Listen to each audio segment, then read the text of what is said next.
और आपको बताते हैं कि भारत बहुत जल्द ही अंडमान निकोबार में एक मेगा प्रोजेक्ट बनाकर के चीन को चैलेंज देने वाला है।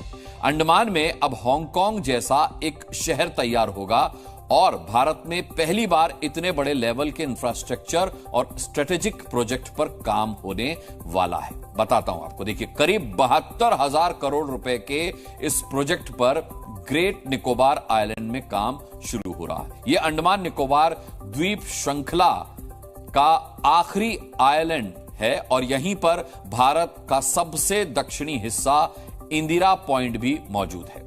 चेन्नई से ये आइलैंड करीब 1600 किलोमीटर की दूरी पर है, जबकि इंडोनेशिया की सीमा से ग्रेट निकोबार सिर्फ 170 किलोमीटर की दूरी पर मौजूद है। ग्रेट निकोबार में बंदरगाह, इंटरनेशनल एयरपोर्ट, स्मार्ट सिटी और बिजली के प्रोजेक्ट लगाए जाएंगे। यहां से बंगाल की खाड़ी और हिंद महासागर की निगरानी करना बेहद आसान होगा। कुल मिलाकर यहां पर कंटेनर शिपमेंट टर्मिनल के साथ टूरिज्म के लिए सुविधाएं बढ़ाई जाएंगी। रणनीतिक रूप से भी यह इलाका काफी महत्वपूर्ण है और इस द्वीप से भारत सीधे चीन को चुनौती दे रहा है।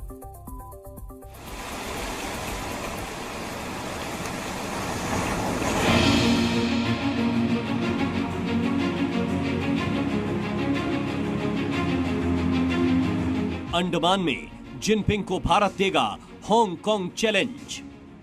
अंडमान आइलैंड दुनिया के सबसे महत्वपूर्ण समुद्री रास्ते पर मौजूद है, जहां से सैकड़ों हजारों समुद्री जहाज सामान लेकर दुनिया के अलग अलग इलाकों तक जाते हैं। ग्रेट निकोबार प्रोजेक्ट की मदद से इसी लोकेशन पर बंदरगाह बनाकर फायदा उठाने की कोशिश होगी। सबसे पहले यहां पर बंदरगाह बनाने की वजह समझिए। ग्रेट निकोबार आइलैंड जिस इंटरनेशनल शिपिंग रूट पर मौजूद है, वहां से दुनिया का 35% व्यापार होता है। यहां पर पानी लगभग 20 मीटर गहरा है, यानी ये एक नेचुरल पोर्ट होगा। बड़े जहाज भी यहां पर आसानी से आ पाएंगे। Great Nicobar island Colombo, Malaysia और सिंगापुर से समान दूरी पर मौजूद है, यानी यहां बिजनेस की कमी नहीं होगी। यहां कंटेनर ट्रांसशिपमेंट पोर्ट बनेगा। ये ऐसे पोर्ट हैं जहां कस्टम चेकिंग या ड्यूटी की जरूरत नहीं होती है। इन्हें तेज रफ्तार शिपमेंट में बाधा माना जाता है। इसकी तुलना हांगकांग से इसलिए की जा रही है क्योंकि अभी जो प्लान ग्रेट निकोबार के लिए बना है, ऐसे ही प्लान के तहत दशकों पहले हांगकांग का विकास हुआ था। ये प्रोजेक्ट, जैसा मैंने कहा, कि एक जियोपॉलिटिकल लोकेशन है और चाइना फैक्टर है और मैरीटाइम, ग्लोबल मैरीटाइम इकोनॉमी के साथ कनेक्शन है। इन तमाम चीज़ों को देखते हुए ये एक महत्वपूर्ण प्रोजेक्ट भारत के लिए हो सकता है। ग्रेट निकोबार प्रोजेक्ट के जरिए भारत को इस इलाके में रणनीतिक बढ़त मिलेगी। इस पोर्ट की मदद से भारतीय नौसेना के युद्धपोत, फाइटर जेट्स और मिसाइलों की तैनाती होगी। साथ ही इस इलाके से ही भारत पूरे हिंद महासागर पर नजर रख पाएगा।